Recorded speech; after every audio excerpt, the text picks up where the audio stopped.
Do Prardhana and start the session. Om Guru Brahma Guru Vishnu Guru Devo Maheshwara Guru Sakshat Parabrahma Tasmai Sri Gurave Namaha. Om Annado Sri Jagannatha Guru Sri Jagadguru Mamatma Sarva Bhutatma Tasmai Sri Gurave Namaha.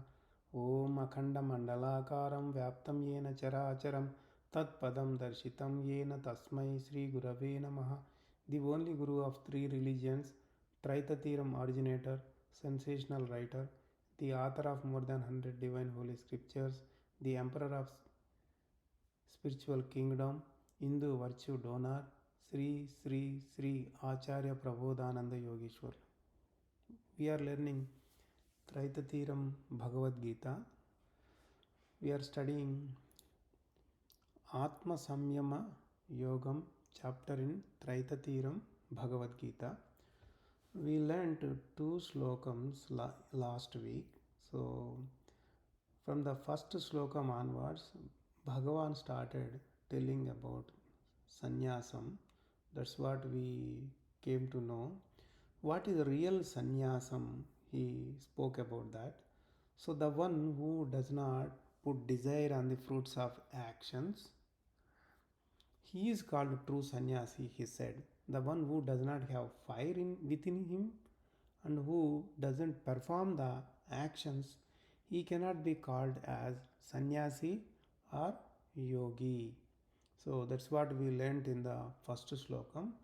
There will be some people who will not do any task, just they will say that I am sannyasi, I am not going to do any task.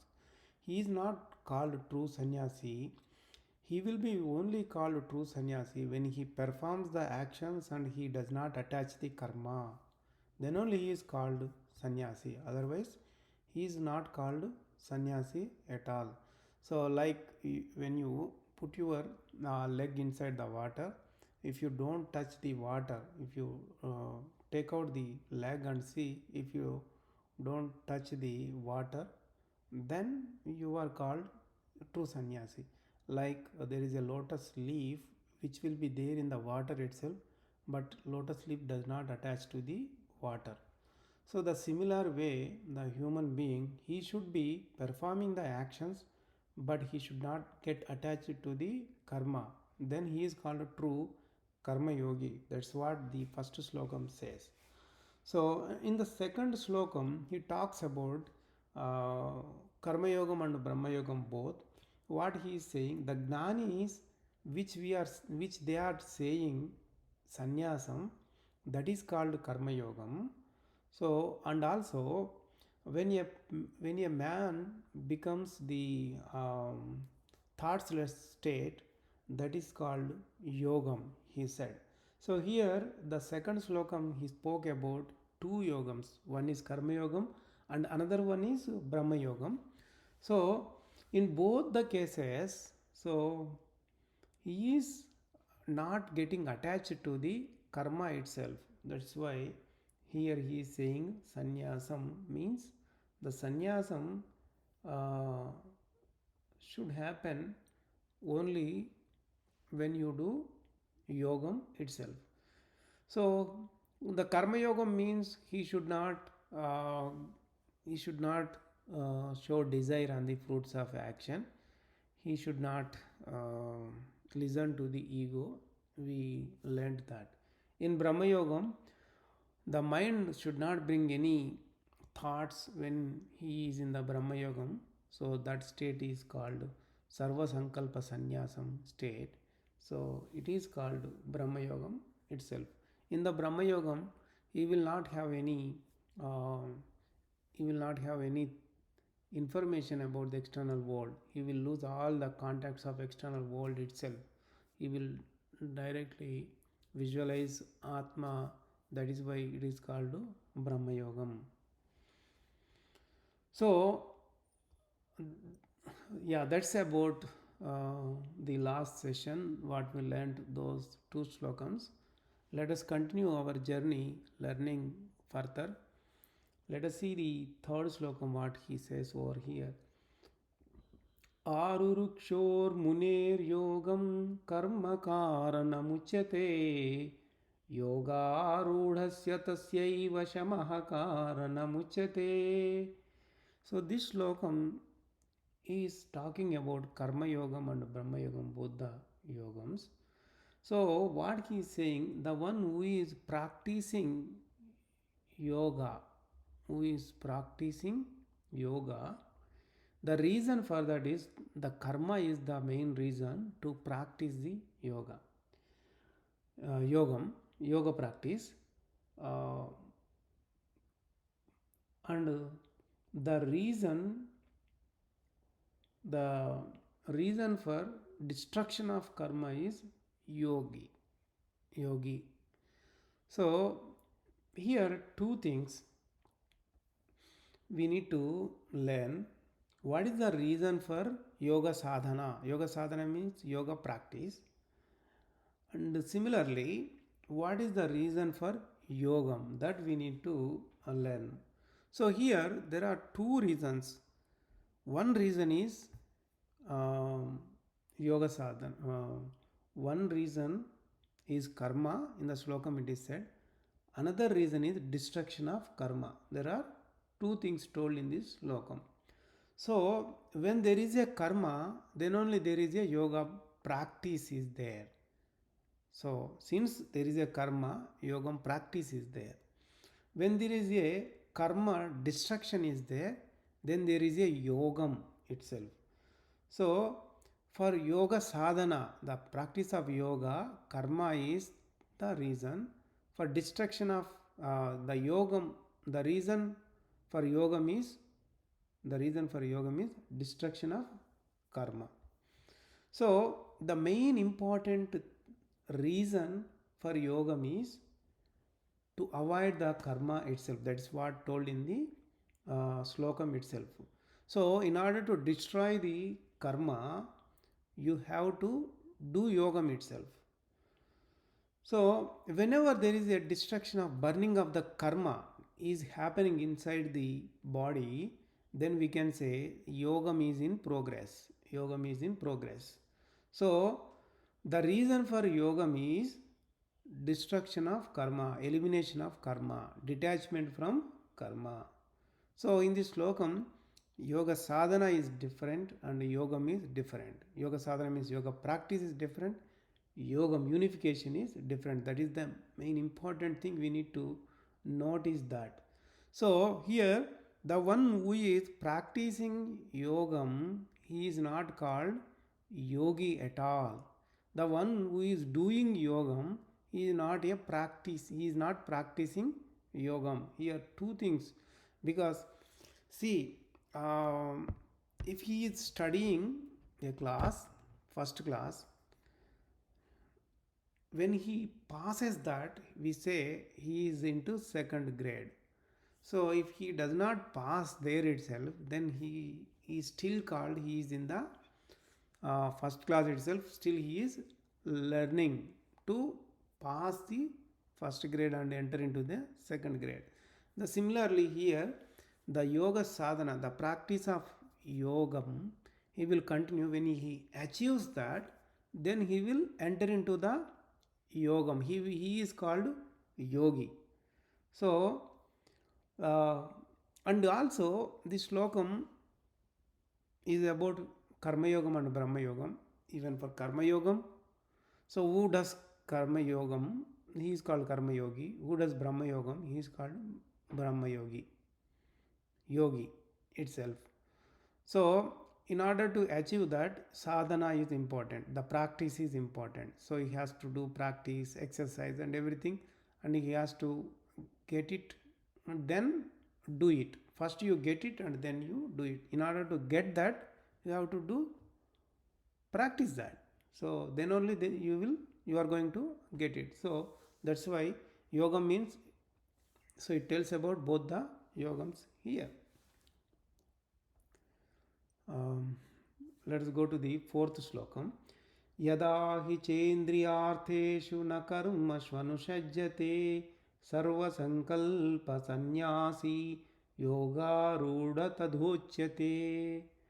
This one clearly talks about Brahma Yogam. Whenever in the Shlokam, if he says Sarva Sankalpa Sannyasi, we need to remember that this one talks about Brahma Yogam. So, whenever there is a detachment in the matters of organs and their tasks, he is called yogi, and also he is called Sarva Sankalpa Sannyasi, the one who has no thoughts. He is in the thoughtless state. He is true Brahma Yogi. So, if you take our body, in our body there are 25 parts. Physical body contains 10 parts, subtle body contains 15 parts. When there are 25 parts, we can say it is a body with life in it. So, there are five sensible organs: eye, nose, ear, tongue, skin. Five actionable organs we know. So, whatever the eye grabs the external worldly matter, that is by seeing, that matter will be given to the mind. Similarly, ear whatever listens, it is given to that. And also nose whatever smells, it is given to mind. And skin whatever it grasps, it is given to that. The tongue whatever the taste it gets, that is given to the mind. Like that, mind will be grasping all the matters from five sensible organs, because it is associated with them to grasp the matters always from those sensible organs.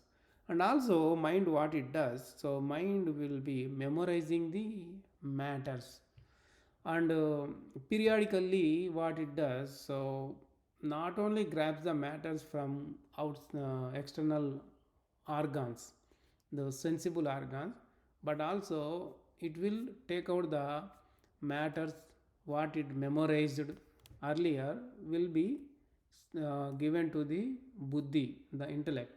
What intellect does, intellect will fall behind the mind and get the matters, and does analysis, good bad and everything analysis, it starts doing that. So these are the two tasks mind is doing. One is carrying the matters from five sensible organs to buddhi, and also memorized things, fetching the memorized things and giving it to the intellect. That's what two things it is doing. So whenever you are sleep completely, you are in a deep sleep, then mind is not working at all. Then there are no thoughts at all in the deep sleep itself.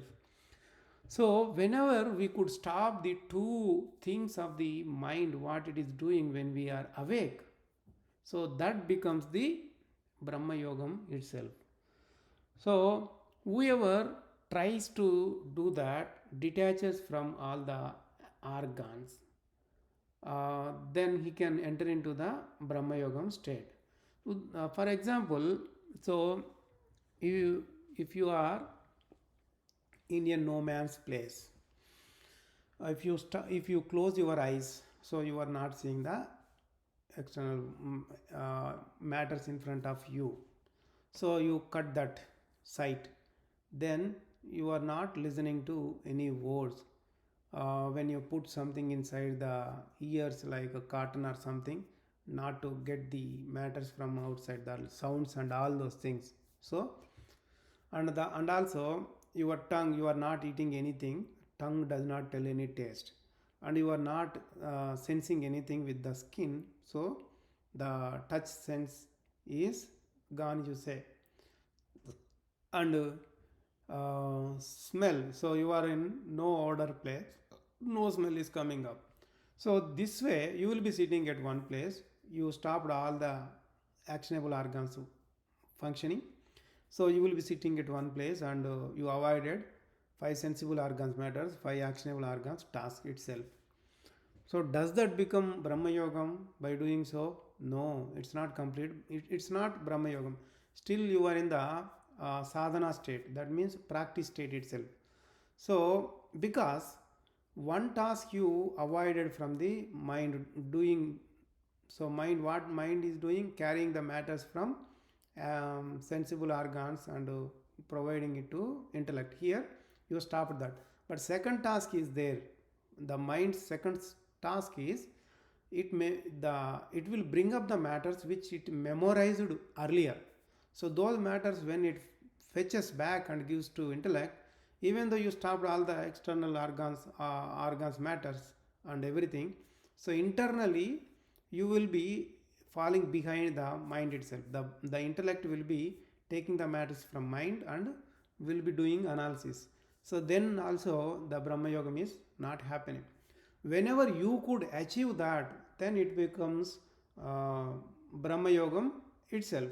So that's what that becomes the Brahma Yogam. So that is called Sarva Sankalpa Sannyasam. That is called Sarva Sankalpa Sannyasam. Whenever your mind stops at two tasks, one is bringing the matters from actionable organs, another one is bringing the memorized matters to the intellect. When these two tasks are cut completely, then you will become Sarva Sankalpa Sannyasi. That means, so you will become the yogi. You will not have any thought. You will be at zero thought state. So that's what the Brahma Yogam itself. So that's about Brahma Yogam. Let's go to the fifth Slokam, if you have no doubts. Uddharedatmana atmanam na atmana atmana manasadayet. Uddharedatmanatmanam na atmana manasadayet. Atmaiva hyatmano bandhuratmaiva ripuratmanaha. Here this slokam tells about three souls itself, three atmas itself. By soul there is a higher state, by the soul there is a lower state. These things are happening. So that is why Atma is becoming relative to Atma, and Atma is becoming enemy to Atma itself. That is what this slokam says. But in the slokam nowhere mentions that Jivatma, Paramatma. He talks about Atma only. If somebody looks at this slokam, and he may get doubt that what is this? There is Atma, there is immortal soul. How come it is uplifting itself? How come it is downfalling itself? How come itself uplifter and downfaller? And also, how come it becomes relative itself, and how come itself enemy? How come it becomes enemy to itself? So that is what the people will be in confusion. So in this slokam he talks about two souls. If we don't know the explanation in detail information about souls, the matter told by the God in this slokam will completely will be understood in a wrong direction.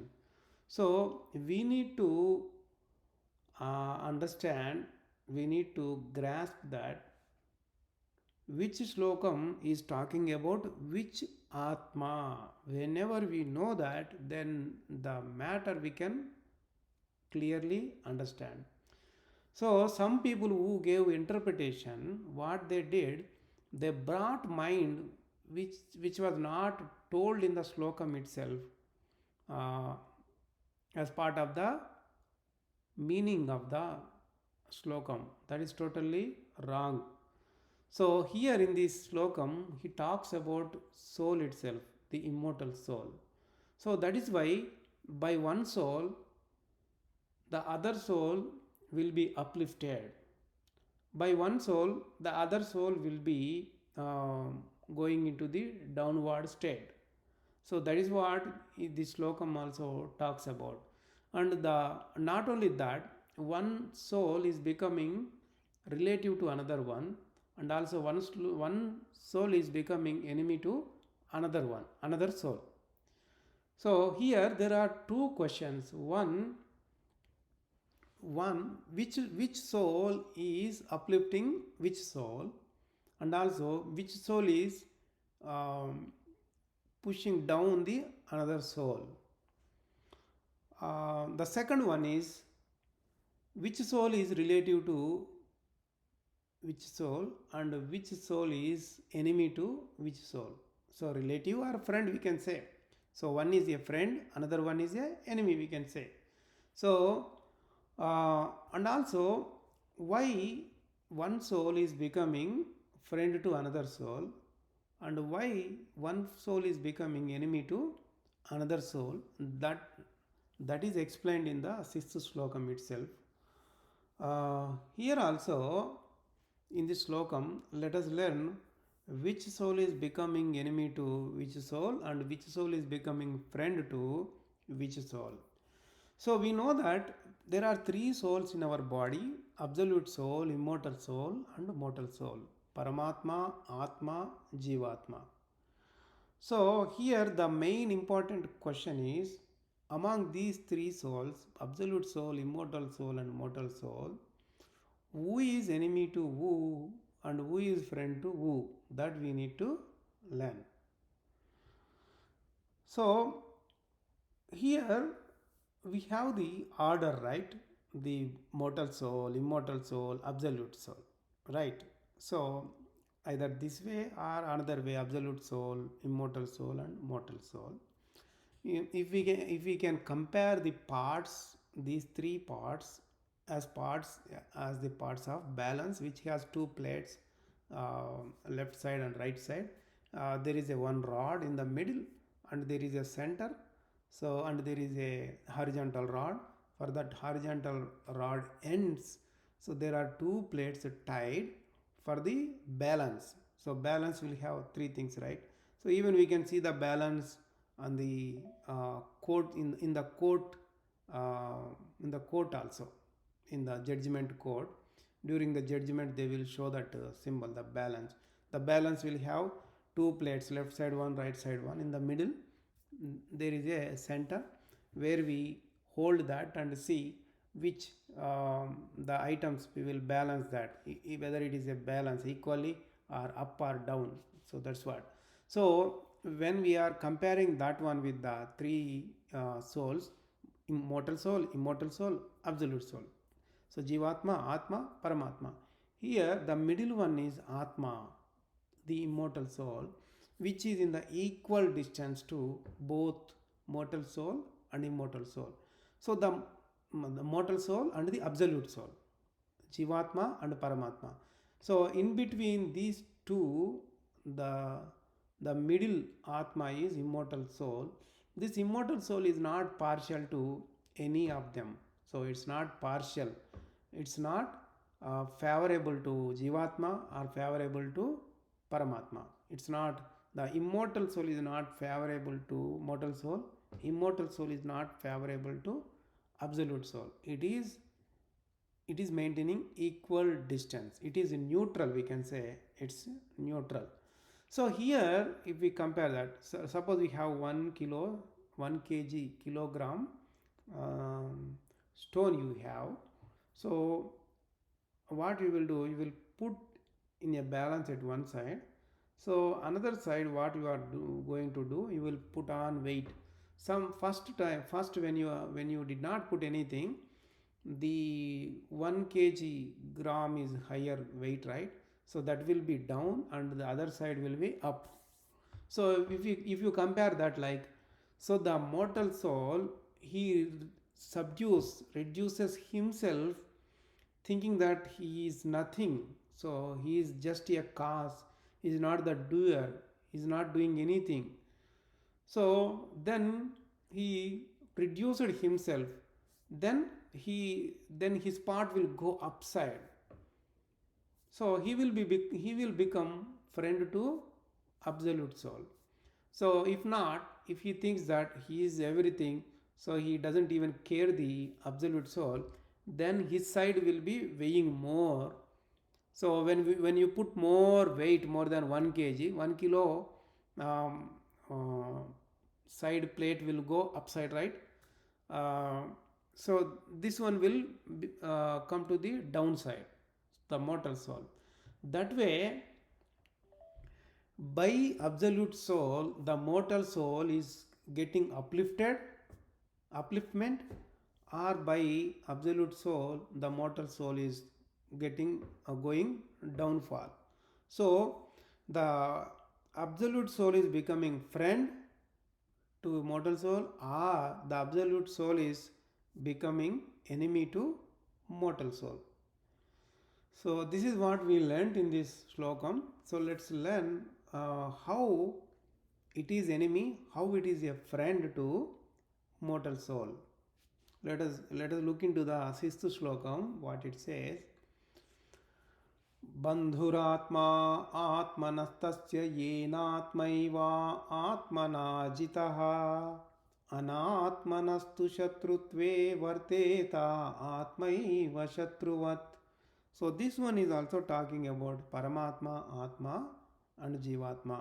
So whoever knows about immortal soul, for him the Atma is becoming friend. Whoever does not learn about immortal soul, for him the Atma is becoming enemy. But actually in the meaning it is written like, whoever knows Atma, Atma is becoming friend to him. Whoever does not know Atma, Atma is becoming enemy here. So in this slokam also he did not clearly say about Jivatma, Paramatma. So he says about Atma itself. So as Swami said that whenever we know there are three souls, and each soul what it is doing, then only we can clearly understand the notion of the slokam what Lord Krishna told. With the true notion, then only we can clearly understand. So here also in this slokam, so we have to identify how Paramatma is becoming, the absolute soul is becoming friend to a mortal soul, and how absolute soul is becoming enemy to mortal soul. That is what we need to learn, right? So uh, whenever the mortal soul learns uh, Brahma Yogam, and he is in the Brahma Yogam state, then he is going to become friend to absolute soul. So if he does not know how to do Brahma Yogam, then he is called like enemy to absolute soul itself. In this slokam he says Atmana Jitaha. Atmana Jitaha means the one who conquers Atma, actual meaning. But here Swami told us that whoever knows Atma, knows immortal soul, he said here. Because in our body, the tiny small particle like tip of the needle is the immortal soul, and the immortal soul is spread from hair of the head to the um, nail of the toe, head to toe. Each and every part of the body is occupied by immortal soul itself. Immortal soul is very big, humongous compared to the mortal soul. Mortal soul is only experiences happiness and sorrow.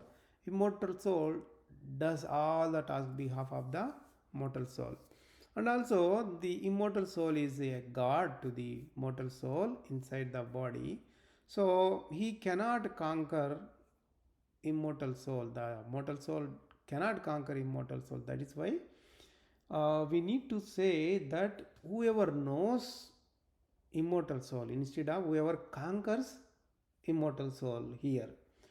So that is the true way of conveying the meaning. That's what Swami explained to us. So in order to know the immortal soul, we have to make a big fight of practice. So big fight, like the practice like a big fight. The practice itself is a big fight in order to know the immortal soul itself. So this one we can compare with an example, like there is a king. um, he has a capital and he will have a fort. The fort is built in such a way that the enemies can't break that fort and conquer the king itself. So, if enemies could break the fort and enter into that, so here king is not directly participating the war itself. King will be there inside the fort, and he will have marshals and the army itself. The army and the marshals fight together with the enemy forces. They will try to protect the fort and the kingdom itself. Here, whenever the enemy conquers, gets,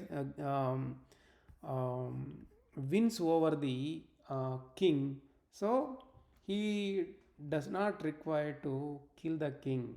So, by conquering the marshal and the army itself, then he conquered the king itself. So, in the similar way, our body, assume our body as a kingdom, our body as a kingdom. So there is a king called immortal soul who is uh, doing administration of the body itself. He got a marshal like mind, and the his army are all the organs inside the body, we can say. We came to know that there are 10 organs, external organs, 5 sensible organs, 5 actionable organs, and the mind, right? So in order to get Brahma Yogam state, so he has to detach from all the organs matters and also the thoughtless state. That means switching of the mind itself. So when he does so, he is actually achieved the Brahma Yogam state. When he gets the Brahma Yogam state, he will visualize Atma itself. So that state becomes the thoughtless state. So he is called Sarva Sankalpa Sannyasi. So whenever the mortal soul does so much fighting with these um, mind and the actionable organs, when he finally conquers, then he is going to visualize the Atma. As we came to know that whenever the enemies break the fort and conquers that, then the enemies will occupy whole kingdom itself.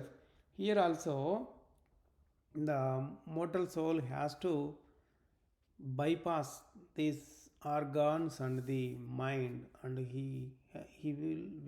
then he will visualize Atma. That's why in the Shlokam also they said Atmanajitaha. Here Atmanajitaha means whenever he cross over all these things and he reaches to the Atma place, then it becomes Atmanajitaha. So um, if if he does not do that, then he cannot visualize Atma itself. So when there is an emperor will have the small kings with him. Those kings, if one king attacking another king and occupies another kingdom, then the emperor will be happy and he will be uh, boasting about the king who conquered over another king. So if he does not do, if he does not do battle and he compromises with the another king, then the emperor will be angry over that king. So similarly in our body, absolute soul is called the emperor and the king is called the immortal soul inside the body, and the jivatma or mortal soul is like an enemy who is trying to conquer the kingdom.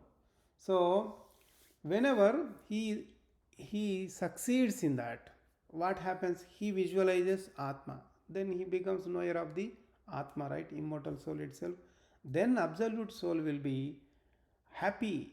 Absolute soul will be happy, and this mortal soul is becoming friend to absolute soul.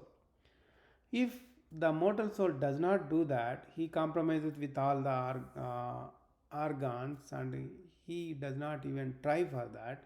So this mortal soul is not even learning about the wisdom and not trying to know about absolute soul, not trying for the liberation, not learning about the immortal soul, knowing about the immortal soul, then the absolute soul will become enemy to him.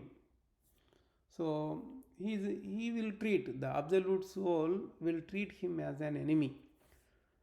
Okay, so that's what we came to know that. So how absolute soul is becoming friend to mortal soul, and how absolute soul is becoming enemy to uh, mortal soul. So here, if he knows immortal soul, if he visualizes immortal soul, he is becoming friend. If he is not visualizing, not even caring about him, he becomes enemy. So that's what we learned today. Um, Let us stop the session over here. If you have any questions, you can ask. Let us do Mangala Pradhana and end the session. ॐ मङ्गलं गुरुदेवाय महनीय प्रबोधात्मने सर्वलोकशरण्याय साधुरूपाय मङ्गलं. प्रबोधार्पणं to everyone.